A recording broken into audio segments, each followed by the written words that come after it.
네, 지금부로 나성교회팀 빨리 자리 정리해 주십시오. 예, 토요일 오후에 오시느라 고생 많으셨습니다.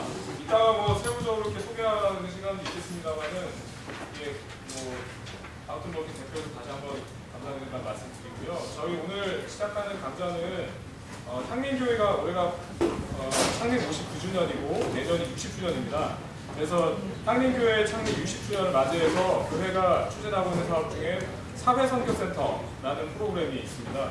사회선교센터는 향리를 갖고 있는 신앙과 사회적 선교의 부분을 센터를 구축해서 거기서 조금 더 구체적으로 만들어가기 위한 목적을 가지고 내년부터 개소하는 거고요. 거기에서 시작될 여러 가지 프로그램 중에 가장 의미 있고 그리고 가장 먼저 좀 이렇게 여러분과 함께 만날 수 있는 것이 무엇일까 고민하면서 교회학교 강습회를 먼저 시범 프로그램으로 선정해서 오늘 반나절 진행이 되겠습니다. 오늘 그래서 진행되는 프로그램은 잠깐 설명드리면 첫 장 넘기시면 6점표 참고해 주시면 감사하겠습니다.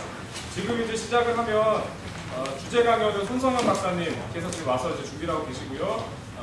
이 주제 강연은 여기 보이시는 PPT 자료를 가지고 강연이 진행이 되는데 강연의 내용은 이 1인 강사가 하는 강연의 내용은 최대한 줄이고요. 여러분께서 가지고 있는 현장성 있고 그리고 구체적인 질문을 중점으로 진행이 될 겁니다. 그래서 여러분이 이따가 한 강연이 한 30분 이내로 진행이 될 거기 때문에 강연이 들으시면서 여러분께서 질문하시고 싶은 게 뭔지를 그렇게 생각하셨다가 많이 본격적인 질문을 부탁드리겠습니다. 그리고 여기 일단 진행이 될 PPT 자료들은 나중에 다 여러분께 다시 말씀드립니다만 오늘 진행되는 거에 동영상 자료와 함께 여러분께 전부 다 제공이 나중에 될 겁니다. 한데 모여서. 그래서 그 부분에 대해서 다시 한번 말씀드리고요. 그게 끝난 다음에 잠깐 휴식을 가진 다음에 이 자리에서 예배 실제라는 제목으로 교육부, 그다음에 교회학교에서 진행되는 예배를 어떻게 구성하고 만들 것이냐에 대한 제 요소들에 대한 상세한 설명이 있겠습니다. 설명은 향림교회 부목사로 후보하고 계신 한분덕 목사님께서 진행을 하실 거고요. 그 강의를 바탕으로 여러분 여기 이제 계신 분들 중에 한 4개 정도 모둠으로 나눠져서 각 모둠 조별로 나눠진 상태에서 워크숍을 진행을 할 겁니다. 그 워크숍은 과제를 드리는 텐데요. 그 과제는 예를 들어 그런 것입니다. 그 모둠 안에는 여러 교회들이 이렇게 섞여서 편성이 될 거고요. 예를 들어 여러분은 어느 교회의 청소년부 교사입니다. 여러분 교회의 청소년부는 18명이고 그리고 지금 현재 아직 교역자가 오지 않으셨습니다. 안 계십니다. 그러니까 여러분께 12월 23일 대림절 주보를 만들어 주십시오. 그 주보를 만드실 때 거기에는 아까 있었던 한문호 목사님이 했던 예배 실제라는 전 강의가 있잖아요. 전 강좌에서 나왔던 예배의 여러 가지 요소들이 반영될 수 있도록 하십시오. 뭐 이런 식의 얘기가 있을 거고요. 그거를 여러분이 워크숍을 진행하실 때 도움을 드리기 위해서 뭐 저를 포함해서 각 스태프들이 이렇게 배정이 되어 있을 거예요. 그럼 이렇게 같이 논의를 하면서 만드신 후에 그 다음에 거기 보시면 함께 모여서 이야기 나눌 때는 그것을 가지고 가서 서로 의견을 나누고 그리고 거기에 대해서 여러 교회에서 다른 의견들이 있다 의견을 더 주시고 그래서 좀 더 확장시키고 하면서 마무리를 할 계획입니다. 오늘 그렇게 되면 시간은 6시 반 정도에서 6시 40분 사이에 강습회는 종료가 되겠고요. 그런 다음에 가까운 곳에서 함께 가서 저녁 식사를 함께 나누시고 식사까지 마무리해서 예정된 시간은 7시 30분에 마무리가 되겠습니다. 혹시 오늘 진행되는 것에 대해서 궁금하신 거 있으시면 질문해 주십시오. 제가 설명을 잘 드린 거군요. 네, 알겠습니다. 네, 그러면 여기 앞에 있는 간식은 뭐 원하시는 데 사용하시면 되고 다시 한번 말씀드립니다만 오늘은 저희가 일회용 컵을 사용하지 않습니다. 그래서 여러분 사용하시는 컵은 오늘 반나절 동안은 계속 개인 컵으로 사용하셨다가 끝날 때 반납해 주시면 되겠습니다. 자 그러면은 지금 곧바로 진행하시면 되죠. 네, 그러면 오늘 강습회 첫 번째 시간은 소중한 가치를 교육에 담아라는 주제 속에서 이야기를 타고 나를 넘다 라는 제목으로 손성현 박사님께서 강의해 주실 텐데요. 손성현 박사님께서는 지금 현재 청파교회에 계시고 그리고 독일에서 학위를 열심히 공부를 하셨고요. 그래서 저희에게 굉장히 현장감 넘치고 의미 있는 이야기를 해주시기 위하여 오랫동안 준비를 하셨다는 소문을 들었습니다. 그러면 오늘 그 의미 있는 강의 서로 하실 수 있도록 나오실 때 큰 박수로 환영했으면 좋겠습니다.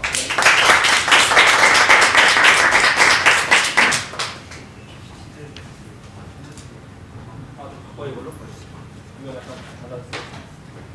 추가했어. 아, 알겠습니다.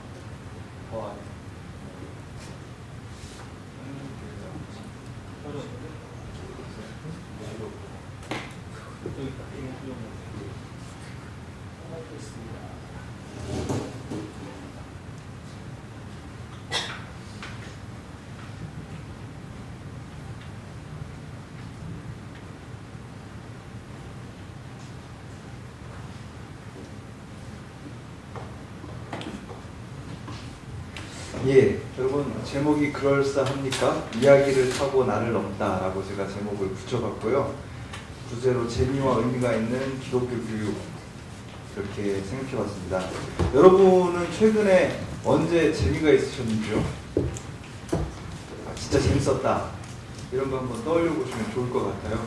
사실 뭐 우리가 재미있는 시간을 경험하지 않는 건 아닌데 그 시간이 어떻게 해서 재밌었는지 이렇게 생각해보고 그런 재미를 계속해서 만들어 보려고 노력을 별로 하지 않거든요.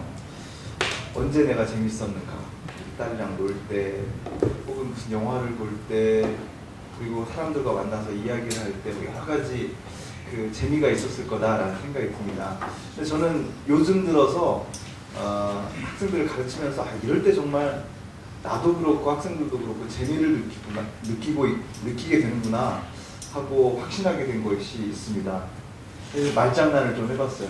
앞에 있는 제자는 있을 제자고 뒤에 있는 이자는 만미자다 이렇게 해가지고 내가 지금 살아있다라는 그 존재하고 있다라는 맛이 느껴질 때 인간은 참 재미를 느끼는 것 같아요. 아무리 앞에서 뭐 재미있는 쇼가 벌어지고 있어도 내 존재가 거기 안에 참여하면서 내 존재의 맛을 느낄 수 없다면 그저 그것은 그냥 잠깐 웃고 지나갈 수 있는 것인지는 모르겠지만 정말로 재미있는 일은 아니다 저는 그렇게 생각이 들었습니다. 학생들도 마찬가지죠. 자기가 거기 있음으로 해가지고 지금 모여있는 사람들의 분위기에 어떤 맛이 더해지는 겁니다. 그래서 그 친구들이 자기를 그리워하고 자기가 있었으면 하고 뭐 그런 공동체 안에 내가 들어가 있어서 무슨 얘기를 하면 같이 웃고 또 나의 이야기를 들어주고 이럴 때 학생들도 정말 이게 재미있다라는 것을 느끼는 것 같다 그렇게 생각해 봤습니다. 우리가 기독교 교육을 지금까지 받아왔고 또 수행해 왔고요. 앞으로도 계속해 나갈 텐데 우리가 하는 교육이 재미도 있고 의미도 있었으면 좋겠다라는 생각을 해봤고요. 우리가 하는 교육에 재미와 의미를 줄 수 있는 가장 중요한 것은 이야기다라는 생각을 해봤습니다. 그래서 제가 오늘 여러분들에게 꼭 드리고 싶은 이야기, 한마디의 명제를 먼저 던지고 싶은데 그것은 우리가 전하는 이야기다 라는 것입니다. 이 말은요, 우리가 어떤 이야기를 아이들한테 들려줄 것이다, 우리가 이야기를 듣고 또 어떤 이야기를 전해준다가 아니에요. 우리는 우리가 전한 이야기다. 이야기는 생명력이 훨씬 길지요. 우리가 태어나기 전부터 있었던 어떤 이야기를 우리가 들으면서 자라왔고요. 또 우리가 죽은 뒤에도 우리에 관한 이야기가 우리보다 오래 살아남을 겁니다. 결국 우리는 어떤 이야기를 듣고 또 어떤 이야기를 전하면서 사느냐에 따라서 우리의 인생이 결정된다 그렇게 이야기도 과언이 아니고요. 나의 나됨, 또 어려운 말로 정체성이라고 하는 거, 그것도 내가 어떤 이야기 속에서 살아가느냐에 달려 있습니다. 그래서 우리가 과연 어떤 이야기 속에 있는지를 생각해보고 또 어떤 이야기의 일부가 되어서 살아갈 것인가, 이런 질문을 저 스스로도 많이 던지게 되고요. 또 저는 앞으로 학생들에게도 많이 던져야 된다 그런 생각이 듭니다. 사실 우리가 사는 시대에는 어떤 일관된 이야기를 들려주고 있어요. 그리고 우리도 그 이야기를 가정에서, 교회에서 아이들에게 계속해서 들려준다. 그것은 결국 힘이 있어야 네가 이 세상에서 뭔가 가치 있는 존재로 살아갈 수 있다라고. 그렇죠? 대중매체에서 우리가 접하게 되는 이야기들은 어떤 거죠? 네가 이것을 구입해서 가지게 되면, 이것을 소유하게 되면 굉장히 간지나는 삶을 살 수 있을 거야. 이런 걸 가지고 있어야지 네 인생이 좀 쩔어. 그렇죠? 무슨 얘기인지 쩔어. 이렇게 많이 하죠. 그래, 이런 것을 가져야지. 또 힘이 있어야지 우리가 사는 맛이 있다. 이렇게들 이야기를 하고 있어요. 그런데 기독교 교육은 그것과는 전혀 다른 이야기에 대해서 이야기를 해주고 있습니다. 가정에서도 우리는 우리 자녀들에게 혹은 교회에서 학생들에게 그런 이야기를 전해줄 수 있어요. 우리가 뭔가 힘이 있어야지 우리가 원하는 것을 할 수 있다라고 말이죠.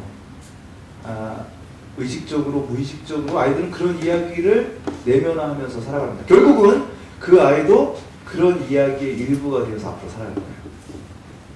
저는 기독교 교육은 어떻게 보면은 어떤 이야기의 일부가 되어서 살아가는 것이라고 생각합니다. 아니, 기독교 교육이 아니라 기독교인으로서 살아간다는 것은 우리가 만들어내지도 않았고 또 우리 힘으로 좌지우지할 수 없는 어떤 엄청난 이야기 속에서 살아가는 것이다, 그렇게 생각이 듭니다.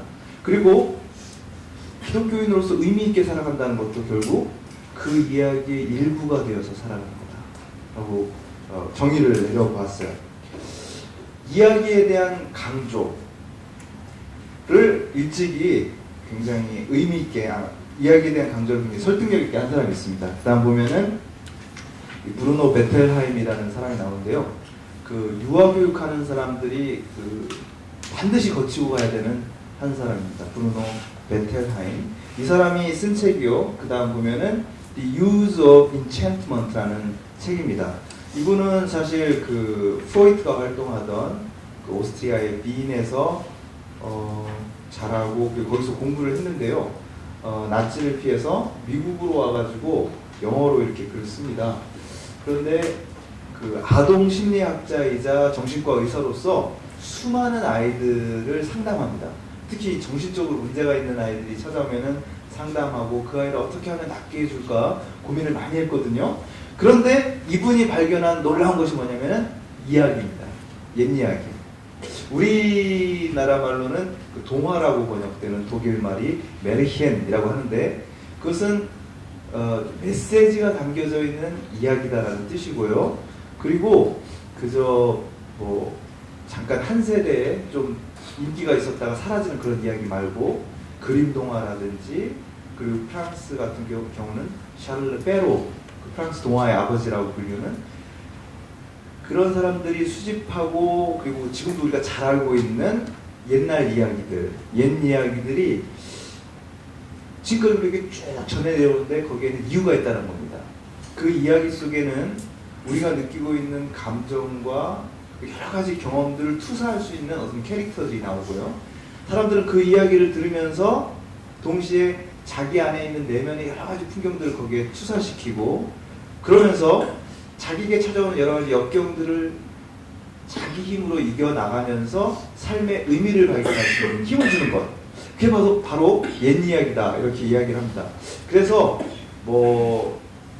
아기레시 삼형제라든지 그리고 헨젤과 그레텔이라든지 이런 이야기들의 어떤 의미가 담겨 있고 거기에 어떤 힘이 있는지를 잘 설명해 주는 사람이 바로 이 브루노 베텔하임입니다. 우리나라 말로도 번역이 되었거든요. 그래서 옛 이야기의 매력이라는 책으로 번역이 되었습니다. 한번 이 책 안으로 들어가 볼게요. 무슨 얘기를 하고 있는지. 자료집에도 나와 있습니다. 만약 우리가 하루하루를 덧없이 보내는 것이 아니라 참된 존재로서의 나를 의식하고 살고 싶다면 가장 절실한 과제는 삶의 의미를 찾는 일일 것이다. 여러분도 동의하십니까? 네. 어른들도 마찬가지죠. 그런데 조금 더 읽어보면은 예로부터 지금까지 어린이를 키우는데 가장 중요하면서도 힘든 일은 어린이가 자기 삶의 의미를 발견하도록 도와주는 일일 것이다. 정말 동의가 됩니다. 그런데 여러 가지 것들이 어린이가 삶의 의미를 발견하는데 도움을 줄 텐데 베텔하임은 옛 이야기에 주목을 합니다. 옛 이야기는 인간의 내면 문제들에 대해 많은 가르침을 주고 또 어린이가 처한 난관에 알맞은 해결책을 제시한다. 옛 이야기는 어린이가 미묘하고 암시적인 방법으로 자기 감정을 정리하고 삶의 의미를 깨닫게 돕는다. 이 의미라는 말도 재밌잖아요. 이건 수도의 저만의 해석이지만 뜻의 맛, 그렇죠? 우리가 책을 읽거나 어떤 만남을 갖거나 누군가 그냥 밥을 한 끼 먹는다 하더라도 거기에 뜻이 담겨 있는 겁니다. 그게 맛있어요. 재미, 내가 존재한다는 맛. 의미, 어떤 내가 정말 감탄할 만한 어떤 뜻을 느끼고 그것을 음미할 수 있는 그런 맛, 그런 생각을 해봅니다. 야, 옛 이야기가 어린이들이 삶의 의미를 발견할 때 도움을 준다? 한번 읽어보십시오. 대단히 재미가 있습니다. 그런데 그 다음에 또 놀라운 말을 합니다. 성경 이야기는 그럼 어떨까? 여러분들이 교회에서 주교재로 사용하는 것이 아무래도 성경 이야기일 텐데요. 이렇게 얘기합니다. 그러나 성경 속의 이야기가 아무리 풍부하다 하더라도 그것이 인간의 모든 심리적인 욕구를 해결하기에 충분했던 적은 없었다. 이렇게 얘기를 합니다. 그러니까 이 말은 뭐냐면은 아이들이 삶의 의미를 발견하는데 읽어야 될 여러 가지 옛날 이야기가 있는데 성경 좀 유보적이다. 이렇게 이야기하고 있는 겁니다. 근데 그 이유 중 하나가 신구약 성경과 성인전, 카톨릭 같은 경우는 성인전들이 쭉 있잖아요. 그런 것들이 선한 삶을 사는 방법만을 제공한다는 것이다. 이렇게 이야기하고 있습니다. 한마디로 여기 조폭들이 여기 이렇게 착하게 살자 이렇게 한 것처럼 착하게 살아라 라는 얘기만 한다는 겁니다. 따라서 인간의 어두운 측면에 대해서는 아무런 해결책도 제공하지 않는다. 이렇게 얘기하고 있습니다. 한 걸음 더 나가서 성경은 무의식의 반사회적 측면에 대해 단 하나의 본질적인 해결책만을 제시한다. 즉 그런 욕구는 용납될 수 없으므로 억제하는 것이다. 이렇게 얘기합니다. 잠깐 브루노 베텔하임의 그 옛 이야기의 매력에 나오는 이야기를 하나 해야 되겠네요. 신데렐라 이야기가 나오잖아요. 신데렐라 이야기가 나오면은 그 어머니가 돌아가시고 계모가 옵니다. 그렇죠? 옛 이야기에 많이 등장하는 게 계모 그리고 또 마녀 이런 거잖아요. 근데 아이들은 아주 어린 아이들은 엄마가 나에게 그렇게 잘해줬던 엄마가 갑자기 어느 순간 돌변해가지고 자기에게 화를 내고 때리고 이러는 것을 이해를 못한다고 합니다. 이 혼란스러운 거예요. 근데 옛 이야기를 들으면서 안심을 한대요. 아, 지금 나를 혼내고 있는 엄마는 마녀구나. 엄마는 죽고 엄마를 대신해서 지금 마녀가 들어와서 엄마처럼 행세를 하고 있는 거예요. 뭐 오이디푸스 컴플렉스니 뭐 엘렉트라 컴플렉스니 그 아이들이 부모에 대해서 이렇게 느끼고 있는 적대감 이런 것들이 있거든요.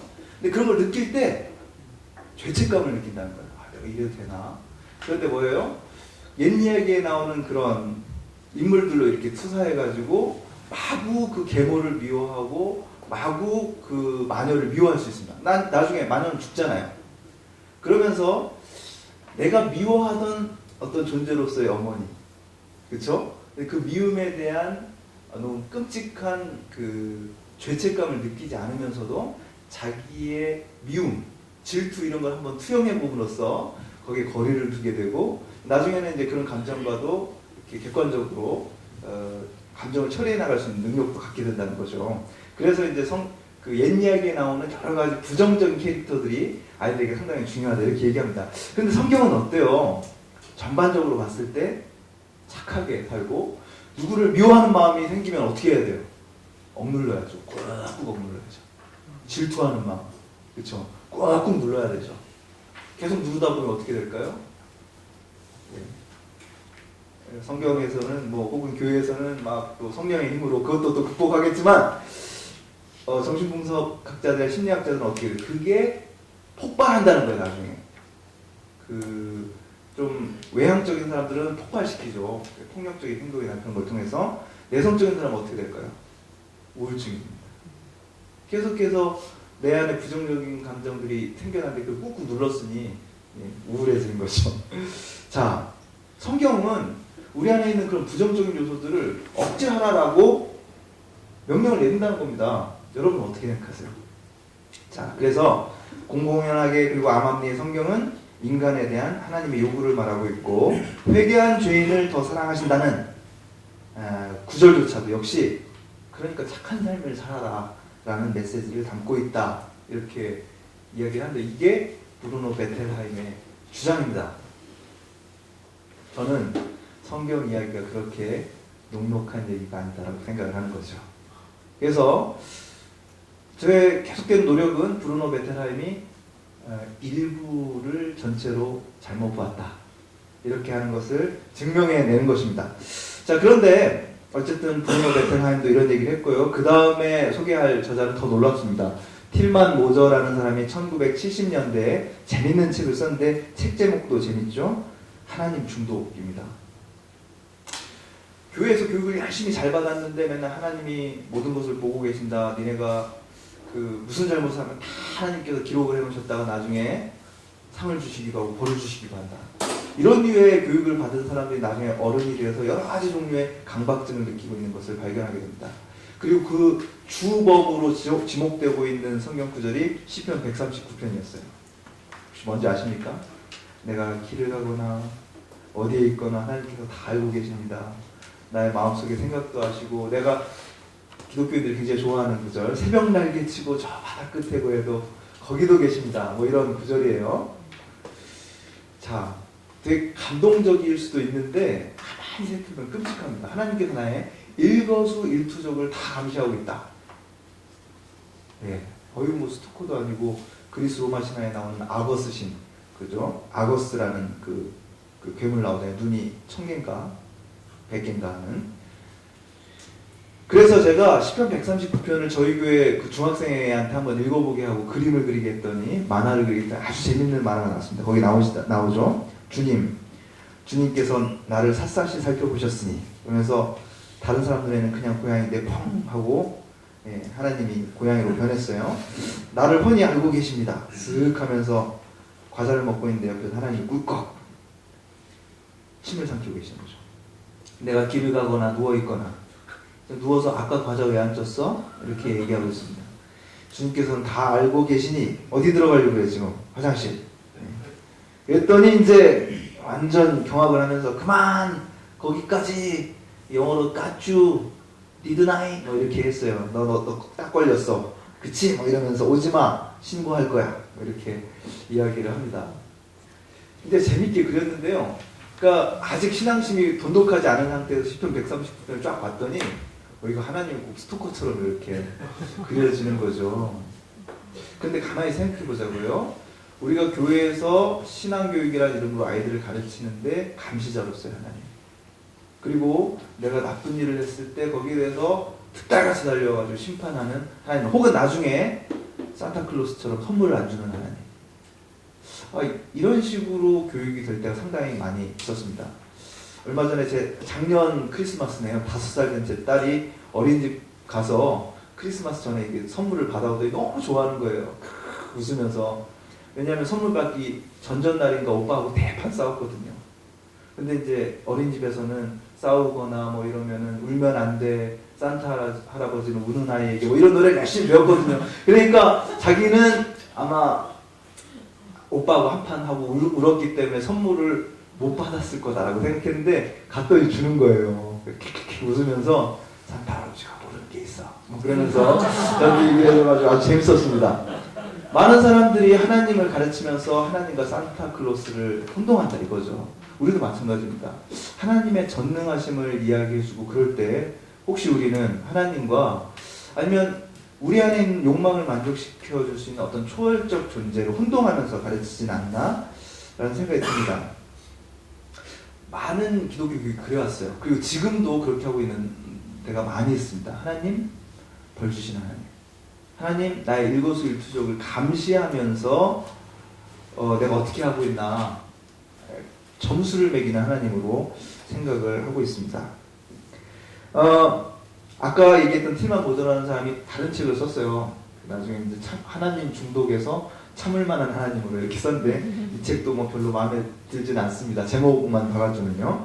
하나님 중독이라는 것은 뭐냐면은 하나님 입만 열면 하나님에 대해서 이야기하지만 하나님께서 어떤 분이신지에 대한 올바른 이해 없이 감시자로서의 하나님, 심판자로서의 하나님, 특히 인간이면 누구나 다 느낄 수 있는 어떤 여러 가지 어두운 욕구들, 어둡다고 표현해서 좀 그렇습니다만 여기는 부정적인 것만 얘기하는 건 아닙니다. 그런 것들에 대해서 억누르라고 이야기하는 하나님, 그것 때문에 기독교 교육을 정말 열심히 받은 사람들에게서 나타나는 일종의 중독증들, 부정적인 게, 강박증, 이런 것들을 이제 하나님 중독이다 이렇게 이야기할 수 있겠습니다. 우리가 하려는 교육은 그런 교육이 아니다 라는 이야기를 제가 할 수 있을 것 같고요.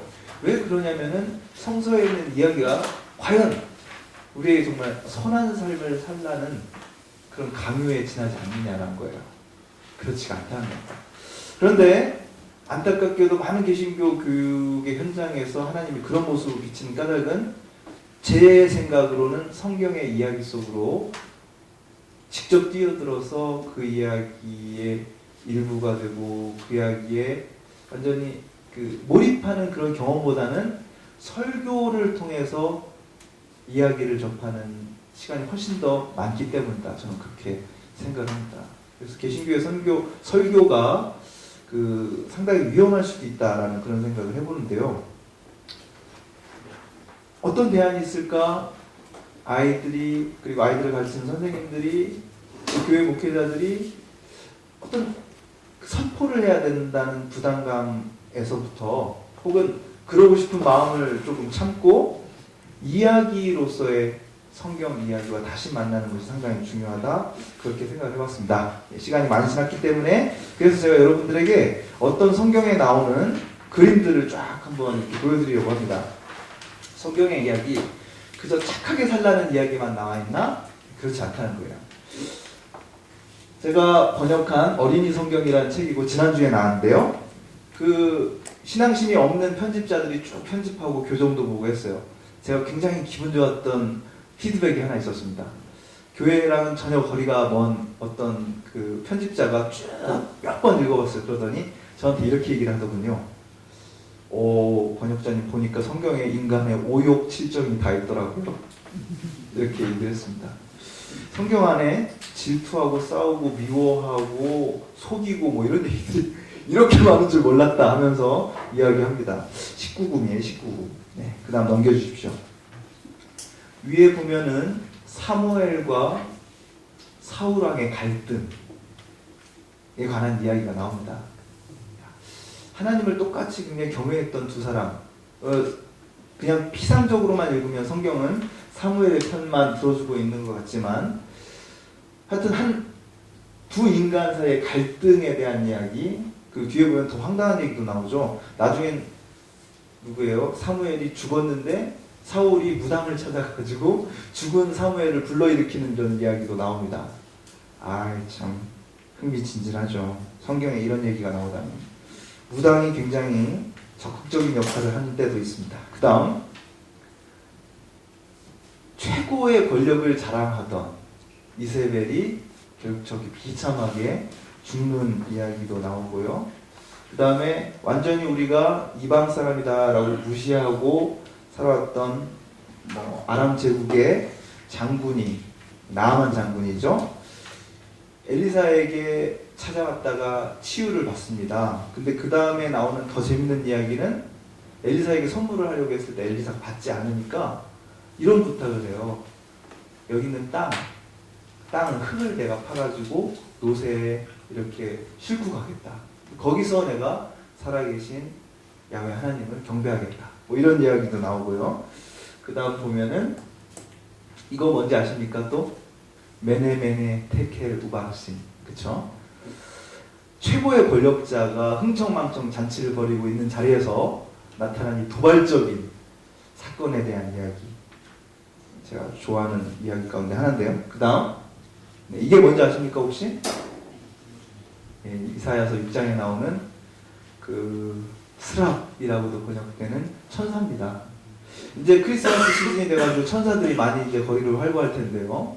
그리고 여기저기서 천사들을 많이 볼 것 같은데, 그 스랍이라고 번역된 그 히브리어의 그 단수인 사라프는 다른 데서는 불뱀이라고도 번역된 말입니다. 그래서 고대 근동의 이 스랍에 대한 그림들을 보면 저렇게 뱀의 몸뚱아리를 하고 있는 모습을 많이 봐요. 하나님의 현현, 우리는 하나님께서 우리에게 나타나신 장면을 떠올리면서도 우리에게 참 친숙하고 우리가 멋있어하고 우리가 좋아할 만한 이미지들을 생각한다는 거죠. 날개 달리고 좀 멋있게 생기고, 여자분들은 멋있는 남자 천사를 원하시고, 그 남자분들은 좀 예쁜, 그쵸? 여자 천사를 원합니다. 아무리 뚱뚱해서도 안 돼요. 그럼 잘 못 나니까. 인간이 하나님에 대해서 어떤 이미지들을 만들어 놓고 또 하나님의 천사들에 대해서 어떤 이미지들을 만들어 놓는데요. 이 성경은 놀랍게도 고증을 거쳐가지고 하나님의 현현이 때때로 인간에게 얼마나 무섭게 다가올 수 있는지를 이렇게 보여주고 있습니다. 그렇죠? 기존의 질서를 전복시키는 하나님의 현현, 샤방샤방, 뿌잉뿌잉한 모습으로 나타나는 것이 아니라 우리를 놀라서 기절하게 만드는 그런 모습으로 나타날 수도 있다는 거죠. 그 다음에요, 예수님이 받으신 시험 이야기, 황금과 그리고 고통, 황금과 그리고 권력을 포기하고 가시관이 있는 고난의 삶을 선택한 이야기. 그리고 성경에 또 욥기 이야기가 나오거든요. 제가 이 성경을 굳이 번역한 까닭이, 어떤 어린이 성경에도 욥기 이야기가 잘 나오지 않습니다. 나오더라도 시험을 받았으나 나중에 잘 참았더니 복을 받았다 이렇게 나오죠. 중간에 나오는 그 심각한 이야기, 어떻게 해서 착한 사람이 이런 일을 겪어야 됩니까? 라는 이야기가 안 나오는데 여기에는 드디어 나오고 있습니다. 그 다음에요, 선한 목자 이야기예요. 선한 목자가 한 마리의 양을 구하기 위해서 어쩌면 저렇게 자기의 목숨도 위태로울 수 있는 상황 속에 자기를 던졌다, 이렇게 표현하고 있습니다. 그 옆에 나와 있는 거는 시편 23편 여호와는 나의 목자시니를 또 그 사파로 그린 건데요. 자세히 보면 이 남자의 얼굴에서 약간 여성성이 느껴집니다. 그래서 제가 아주 좋아하는 그림 가운데 하나입니다. 산상수훈의 이야기를 하면서 또 이 성경에는 마더 테레사, 마틴 루터 킹, 그 오른쪽에는 자기는 살 수 있었지만 그 가스실로 끌려가는 고아원 아이들과 자기 운명을 같이 했던 야누시 코르차, 그 다음에 여기는 아무도 미워하지 않는 자의 죽음에서 그 보시면은 나치에 대항했던 뮌헨 대학교 여대생 소피 숄의 이야기 이렇게 나왔습니다. 산상수훈의 이야기를 하면서 이 이야기가 먼 옛날의 이야기가 아니라 오늘 우리 시대, 그리고 20세기에도 많은 사람들의 마음을 움직였던 이야기다 라는 것을 이렇게 전해주고 있습니다. 그 다음 보여주세요. 그래서 다행히 우리나라에도 이제 조금씩 좋은 어린 성경들이 소개되고 있고요. 성경의 이야기됨을 느낄 수 있게 하는 그런 그 성경들이 소개되고 있습니다. 그래서 이런 책들을 골라서 1년에 한 번씩은 교사들이 전부 모여가지고 통독을 하는 거예요. 성경 통독하기는 어렵지만 좋은 어린이 성경을 골라서 통독하고, 먼저 교사들이 자기가 지금 어떤 이야기의 일부가 되어서 살아가고 있는가, 이걸 의식하는 것이 저는 상당히 중요하다고 생각합니다. 그러니까 많은 교회에서 보수적이고 진보적이고를 떠나서 교사들이 성경 이야기를 잘 몰라요. 그래서 그 성경을, 어린이 성경을 통독하는 시간이 꼭 필요하다고 생각하고요. 저는 결국 교회라는 것은 이야기를 실어나가는 공동체다, 그렇게 생각이 듭니다. 그리고 우리가 꿈꾸는 교육이라는 것은 일방적인 교육이 아니라, 제가 늘 강조하는 거지만 옛날 성서의 전통과 오늘 학생들의 삶이 서로 커뮤니케이션하고, 그리고 그 성서를 중심으로 해서 학생과 학생 사이에 커뮤니케이션이 일어나고, 그리고 가르치는 이와 배우는 이가 세대가 다름에도 불구하고 그 이야기를 중심으로 소통할 수 있게 되는 거. 이게 저는 교육이다라고 생각이 듭니다. 하나의 대안으로 제가 소개할 수 있는 게 바로 비블리오 드라마인데요. 그 다음 통과해 주시고요. 제가 교회에서 했던 한 장면을 그냥 소개해 드리는 걸로 그렇게 하겠습니다.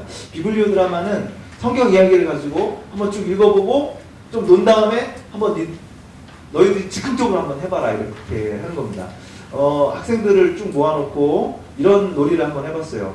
자, 너희들 열등감 느끼는 애 있지? 친구들 중에서. 그렇죠? 한 명, 이 중에서 제일 닮은 친구를 한 명 골라봐. 그러니까 내가 평소에 예를 들어서 키 큰 친구 때문에 열등감을 느낀다면 제일 키 큰 애 한 명 이렇게 나오게 해요. 돌아서게 합니다. 그리고 저 키 큰 친구한테서 느낀 열등감은 몸으로 표현해봐. 으이씨 그러기도 하고 뭐 발차기를 하기도 하고 이렇게 한번 놀아봅니다. 여러 가지의 열등감이 있어요. 외모에 대한 열등감, 키에 대한 열등감, 또 무슨 열등감이 있을까요? 공부, 또 뭐 여러 가지. 자, 그 다음에 한번 사울과 다윗 이야기를 읽어봤어요. 그리고 그걸 한번 마음대로 한번 놀아보라고 했습니다. 그랬더니 저기 왼쪽에 있는 사울이 오른쪽에 기타도 잘 치고 인기도 많은 다윗을 향해서 이런 얘기를 했어요. 눌러주세요 한번. 나보다 더 인기가 많은 저 다윗을 없애버리고 싶다. 뭐 이런 얘기를 했어요. 그 다음 한번 열등감을 느끼는 그 대상 앞에 섰을 때 내가 느끼는 감정을 색깔로 표현해보라고 했어요. 그랬더니 아주 짙은 자주색 색깔천을 제가 색깔별로 쭉 놨는데 그걸 골라가지고 머리에 딱 뒤집어 썼습니다. 그래, 너한테 그렇게 열등감을 주는 너보다 잘난 놈이 있을 때 너는 어떤 느낌이 드냐고 물어봤더니 아주 놀라운 말을 했어요. 그런 다윗을 보니까 나 사울은 나한테도 분명히 장점이 있음에도 불구하고 자꾸 나의 단점만 보게 되더라. 이런 얘기를 했습니다. 이 이야기를 했을 때 주변 애들이 오 왜 이렇게 반응을 해줬어요. 자, 그러면서 쭉 얘기를 했습니다. 그리고 뭐 몇 가지 액션을 한번 시켜보는 거죠. 그 다음에 보면은 그 창을 한번 창 비슷한 걸 주고 던져보라고 그랬어요. 그랬더니 맨 처음엔 다윗한테 던졌다가 옆에서 이제 다윗한테 열광하고 있는 다른 친구들 한 번 더 눌러주세요. 다윗도 믿지만 다윗한테 열광하는 저녁 너무 묘하면서 막 죄다 던지는 거예요. 끝나고 저 친구한테서 그런 피드백을 한번 받았습니다. 성경 공부 너무 재밌었어요. 성경 공부, 성경에 나와 있는 이야기 나랑 뭐 전혀 동떨어진 이야기인 것 같았는데 성경 이야기가 곧 나의 이야기하고 이렇게 오버랩된다는 거 이게 느꼈던 것 같습니다. 비블리오 드라마에 대해서 뭐 이렇게도 이야기, 이것도 해보죠. 뭐 이거 제가 잘 쓰는 방법은 성경 얘기 쭉 읽고 주인공이 누구일까요? 이렇게 뽑아보는 겁니다. 이것은 누가복음 15장 11절부터 나오는 이른바 탕자 이야기죠. 쭉 읽어보게 한 다음에 누가 주인공일까? 큰형일까? 작은 동생일까? 아버지일까? 뭐 했는데 굳이 어떤 학생들이 살찐송아지 같다 이렇게 얘기를 했습니다. 왜? 억울하게 자기는 아무런 잘못도 안 했는데 잡혀가지고 죽어야 됐으니까. 살찐송아지 입장에서 한번 그 이야기를 즉흥적으로 놀아보기도 했고요. 그 다음 애들이 하여튼 기가 막힌 거예요. 여기는 아버지가 주인공, 형이 주인공, 동생이 주인공, 살찐송아지 주인공 이러면서 다양하게 보면서 굉장히 재밌어 했습니다. 그 다음 이거는 이제 탕자가 주인공인데 탕자는 이제 아빠가 학원 가라고 돈을 줬는데 그 돈으로 PC방을 전전하다가 딱 돈이 떨어졌는데 하필이면 그날이 어버이날이에요. 그래서 장미꽃을 사들고 이렇게 왔습니다. 아버지에게 딱 드렸어요. 그런데 그 다음 보면은 거기서는 이제 그 형이 아니라 누나가 있었어요. 누나. 그런데 그 장미꽃을 딱 뺏어가지고 바닥에 딱 팽기치면서 하는 말이 야, 너 전교 1등 해봤어? 라는 말이었어요. 그 순간 중고등부실에 비명이 가득 찼는데요. 왜냐하면은 이 여자애가 정말 전교 1등 하는 애였거든요. 그냥 툭 나와버린 거예요. 근데 남동생이 둘 있습니다. 어디선가 그러니까 늘 집에서는 맏딸로서 공부 열심히 하고 최선을 다하는데도 왠지 엄마 아빠는 동생들만 생각해 주는 것 같아요. 그렇죠? 확 그 이야기가 자기 안으로 들어오는 걸 느꼈던 것 같아요. 그 다음에요. 예. 그렇게 논 다음에 1시간쯤 지난 다음에 멍청하게 웃고 즐기던 애들이 갑자기 저에게 묻습니다. 선생님, 도대체 이 이야기가 하려는 얘기가 뭡니까? 이 차이를 여러분 아시겠어요? 맨 처음부터 내가 이 비유의 뜻은 말이다 어쩌고저쩌고 한 게 아니라 나중에 이야기를 계속 정신없이 놀다가 얘네들이 예수님 왜 이야기를 해주셨을까 궁금해진 거예요. 그때 제가 몇 개 이렇게 집어서 이야기했던 기억이 납니다. 그 다음에요. 예레미야에 보면은 여호와께서 자기 말씀이 불꽃 같다 이렇게 얘기하는 대목이 나오는데요. 그 유대인들이 성서를 해석하는 방식 중에 미드라시라는 게 있잖아요. 거기서는 하나님의 말씀이 검은 불꽃과 흰 불꽃으로 이루어져 있다 이렇게 얘기합니다. 검은 불꽃은 뭐예요? 검게 쓰여진 말씀. 그럼 흰 불꽃은 뭘까요? 여백입니다. 그 여백은요, 우리의 삶의 이야기를 잡아 끌어요. 우리가 경험했던 것, 우리의 내면 속에 있는 것, 우리의 열망 같은 것을 끌어당겨가지고 검은 불꽃과 어우러지게 만드는 거죠. 성경의 이야기들은 그저 우리는 저희에게 상관없어 그냥 듣고 끄덕끄덕 하는 이야기로 끝나는 것이 아니라 우리 삶의 이야기를 계속해서 견인해냅니다. 왜? 성경의 이야기는 결국 우리의 이야기와 하나 되어야 하는 이야기이기 때문에 그래요. 우리가 그 이야기의 일부가 되기를 원하는 이야기이기 때문입니다. 저는 신학교 때, 아니 지금까지도 내가 신학 공부를 해서 들었던 가장 아름다운 표현 가운데 하나는 두 이야기의 합류입니다. 서남동 선생님의 두 이야기의 합류. 성서에 나타나 있는 히브리 민중들 그리고 마가복음 이 예수를 따르던 그 민중들의 이야기와 우리 민족의 4.19, 5.18 이 민주화 과정 속에서 참여했던 민중들의 그 전승들 서로 동떨어진 이야기가 아니라 두 이야기의 합류 이렇게 얘기했단 말이에요. 저는 이렇게 거시적인 차원에서도 두 이야기의 합류가 필요하지만 한 사람 한 사람들의 삶을 통해서도 그리고 우리가 가르치는 학생들의 삶과 성서의 이야기 사이에서도 이런 두 이야기의 합류가 일어나야 합니다. 제 기독교 교육의 목표는 두 이야기의 합류 이렇게 이야기할 수 있을 것 같습니다. 근데 그렇게 하다 보면 어떤 일이 생기느냐? 이야기를 통해서 나를 넘어설 수 있게 됩니다. 어떤 날까요? 세상의 이야기에 자꾸 휩쓸리는 날. 그렇죠? 더 예뻐야 돼. 에스테틱. 더 가져야 돼. 네가 더 힘 있어야 돼. 그래야지 보람있게 살 수 있어. 라는 이야기로 그냥 도배가 되고 있는 세상에서 그 물결에서 늘 우왕좌왕하면서 살아가는데 성서의 이야기는 그런 날을 넘어설 수 있게 하는 이야기다. 그렇게 저는 생각합니다. 그 이야기를 어떤 식으로든 듣고 가르치는 여러분 정말 훌륭한 일을 하는 사람들입니다. 자부심을 가지셨으면 좋겠어요. 힘들고 애들 안 듣고 이런 일 해서 하나 그런 생각 드시겠지만 내가 어떻게 하느냐와는 무관하게 그 이야기가 굉장히 강력한 이야기거든요. 비록 지금은 코웃음 칠 만한 그런 이야기로밖에 안 다가올 수도 있겠지만 우리가 이제 기독교 신앙이 성서가 살아있는 하나님의 말씀이라고 고백하는 까닭은 그것이 외적으로 엄청난 기적을 일으켜서가 아니라 그 이야기가 사람들의 삶 속에 이렇게 스며들어가지고 언젠가는 어떤 계기에 의해서 아이들로 하여금 자기만 생각하는 나를 넘어설 수 있는 이야기가 된다는 거죠. 어떤 신학자가 그러더군요. 마커스 보군요. 메타노이아, 회개라는 말이 그 메타가 넘어선다는 뜻이고 노이아가 우리의 생각이랍니다. 그러니까 이 세상 속에서 우리가 듣고 있는 이야기들 때문에 우리가 가지고 있는 편견과 아주 상식들이 있어요. 근데 성경 이야기를 통해서 우리가 그런 상식에 찌들어서 살고 있는 나를 넘어설 수 있는 이야기다. 그렇게 생각합니다. 여러분들은 그 이야기의 담지자들입니다. 감사합니다. 여기까지.